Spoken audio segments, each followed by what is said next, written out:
Assalamualaikum warahmatullahi wabarakatuh. Perkenalkan, nama saya Muhammad Al-Fatih dengan NIM 90401240019. Di sini saya akan mempresentasikan bab 10 pengantar ekonomi mengenai konsep dasar kebijakan fiskal.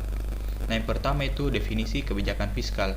Nah, kebijakan fiskal merupakan kebijakan pemerintah yang dilakukan dengan cara mempengaruhi sisi penerimaan maupun sisi pengeluaran pada APBN. Nah, segala macam kebijakan yang berkaitan dengan APBN digolongkan sebagai kebijakan fiskal. Misalnya, kebijakan fiskal bidang perpajakan, kebijakan hutang luar negeri, dan kebijakan peningkatan pengeluaran pemerintah. Nah, pemerintah seringkali menghadapi masalah defisit anggaran sehingga memerlukan satu set kebijakan fiskal untuk mengatasinya.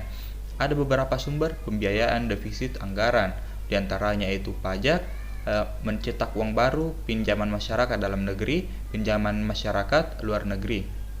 Nah, dalam kenyataannya, sebagian besar pajak, baik pajak langsung maupun pajak tidak langsung, berhubungan erat dengan pendapatan. Pajak pendapatan, pajak perseroan, dan pajak kekayaan merupakan jenis pajak langsung yang sangat berkaitan dengan pendapatan. Begitu pula dengan pajak penjualan, biaya masuk, dan cukai merupakan contoh pajak tidak langsung yang besarnya juga tergantung pada tingkat pendapatan dari transaksinya.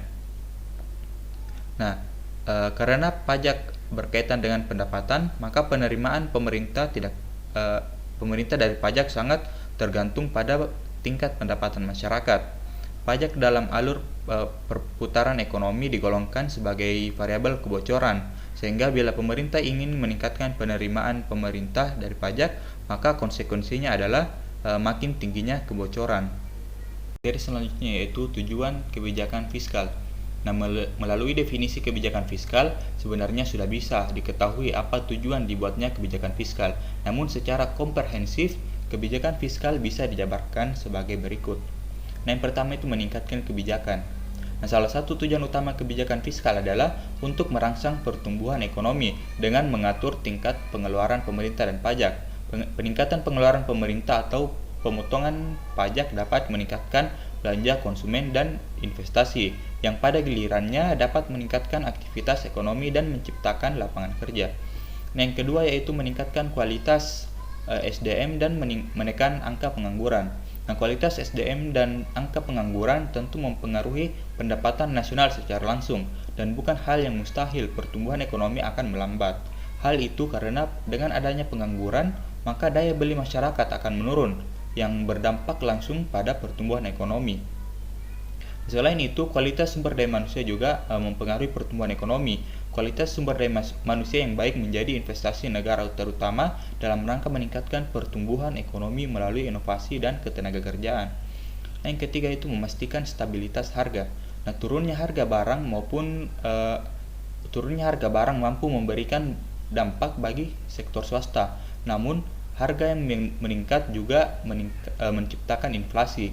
Di sisi lain, inflasi juga bisa memberikan keuntungan seperti menciptakan lapangan kerja. Namun, inflasi juga bisa berdampak buruk bagi masyarakat, ekonomi rendah karena turunnya daya beli. Nah, ketika perekonomian negara baik, maka akan menjadi peluang bagi negara untuk mendatangkan investor. Yang keempat itu meningkatkan laju investasi. Nah, ketika perekonomian negara baik, maka akan menjadi peluang bagi negara untuk mendatangkan investor. Adanya investor akan berpengaruh terhadap pemasukan negara dan juga mengurangi pengangguran. Yang kelima yaitu stabilitas ekonomi. Nah, kebijakan fiskal juga digunakan untuk mencapai stabilitas ekonomi dengan mengurangi fluktuasi siklus bisnis. Ketika ekonomi menghadapi resesi atau kontraksi, pemerintah dapat meningkatkan pengeluaran atau menurunkan pajak untuk mendorong pertumbuhan. Nah, sebaliknya, ketika inflasi meningkat, pemerintah dapat mengurangi pengeluaran atau meningkatkan pajak untuk mendinginkan ekonomi. Yang keenam yaitu distribusi pendapatan dan kekayaan. Nah, kebijakan fiskal dapat digunakan untuk memengaruhi distribusi pendapatan dan kekayaan dalam masyarakat. Yang ketujuh yaitu pembiayaan program publik. Nah, salah satu fungsi utama kebijakan fiskal adalah membiayai pengeluaran pemerintah untuk program-program publik seperti pendidikan, perawatan kesehatan, infrastruktur, dan layanan umum lainnya. Dan yang terakhir yaitu mengendalikan defisit dan utang. Nah, kebijakan fiskal juga bertujuan untuk menjaga keseimbangan fiskal dengan memastikan bahwa pendapatan pemerintah mencukupi untuk menutup pengeluaran. Nah, selanjutnya itu fungsi kebijakan fiskal. Nah, kebijakan fiskal memiliki beberapa fungsi penting dalam pengaturan ekonomi suatu negara, antara lain yaitu yang pertama pengatur pertumbuhan ekonomi. Nah, salah satu fungsi utama kebijakan fiskal adalah untuk merangsang pertumbuhan ekonomi. Pemerintah dapat menggunakan instrumen fiskal seperti pengeluaran publik dan pajak untuk memengaruhi tingkat aktivitas ekonomi. Yang kedua yaitu stabilisasi siklus bisnis. Nah, kebijakan fiskal juga digunakan untuk mencapai stabilitas ekonomi dengan mengurangi fluktuasi siklus bisnis. Nah, ketika ekonomi mengalami resesi atau kontraksi, pemerintah dapat menggunakan kebijakan fiskal untuk meningkatkan pengeluaran atau mengurangi pajak guna mendorong pertumbuhan ekonomi. Yang ketiga yaitu distribusi pendapatan dan keyakinan. Nah, kebijakan fiskal juga berperan dalam memengaruhi distribusi pendapatan dan keyakinan dalam masyarakat melalui sistem pajak yang progresif atau program pengeluaran sosial. Pemerintah dapat meratakan kesenjangan pendapatan dan memperbaiki kondisi kehidupan bagi kelompok yang kurang mampu. Yang keempat yaitu pembiayaan program publik. Nah, salah satu fungsi utama kebijakan fiskal adalah membiayai pengeluaran pemerintah untuk berbagai program publik, termasuk infrastruktur, pendidikan, kesehatan, dan layanan sosial. Dan yang terakhir yaitu mengendalikan defisit dan utang.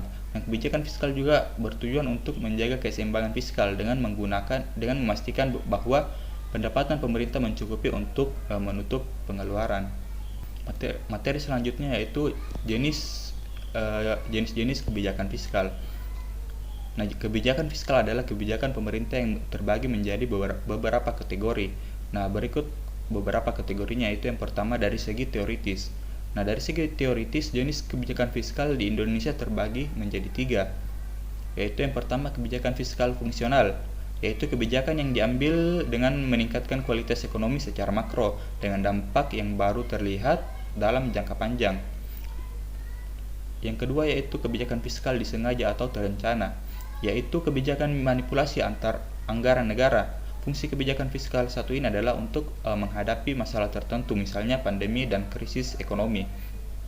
Yang ketiga yaitu kebijakan fiskal tak disengaja atau insidental, yaitu kebijakan fiskal berupa penetapan keputusan atau aturan untuk melindungi stabilitas ekonomi dan sektor non-pemerintah.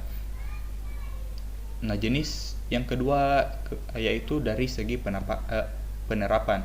Nah, jenis kebijakan fiskal dari segi implementasinya ada 2, yaitu kebijakan fiskal ekspansif, yaitu kebijakan yang diambil pemerintah saat ekonomi melemah dengan menaikkan anggaran belanja serta menurunkan atau meniadakan pajak bagi sektor tertentu. Yang kedua yaitu kebijakan fiskal kontraktif, yaitu kebijakan yang menurunkan belanja pemerintah dan menaikkan pajak. Jenis yang ketiga yaitu dari segi neraca pembayaran. Nah, jenis kebijakan fiskal dari segi neraca terbagi menjadi 4, yaitu yang pertama kebijakan fiskal seimbang. Nah, kebijakan fiskal satu ini diambil untuk menjaga keseimbangan pemasukan dan pengeluaran negara. Fungsi kebijakan fiskal satu ini adalah agar negara tidak punya terlalu banyak hutang. Yang kedua yaitu kebijakan fiskal surplus, yaitu jenis kebijakan fiskal yang diambil ketika pemasukan lebih banyak dari pengeluaran. Selanjutnya yang ketiga yaitu kebijakan fiskal defisit. Nah, kebijakan dari jenis kebijakan fiskal defisit ini yaitu regulasi fiskal guna mengatasi kekurangan pemasukan dibanding pengeluaran. Dan yang keempat yaitu jenis kebijakan fiskal dinamis, yaitu regulasi fiskal dinamis yang kebijakan ekonomi yang diambil sewaktu-waktu suatu negara ketika membutuhkan. Materi selanjutnya yaitu instrumen kebijakan fiskal. Yang pertama anggaran. Nah, anggaran suatu negara adalah instrumen yang berguna untuk menilai fluktuasi suatu perekonomian. Nah, prinsip-prinsip anggaran yang berbeda telah dirumuskan oleh para ekonom yang dikenal sebagai anggaran seimbang tahunan, anggaran seimbang, dan anggaran kompensasi yang dikelola penuh. Yang kedua yaitu perpajakan. Nah, perpajakan adalah instrumen kebijakan fiskal yang kuat di tangan otoritas publik yang sangat mempengaruhi perubahan dalam pendapatan, konsumsi, dan investasi sekali pakai.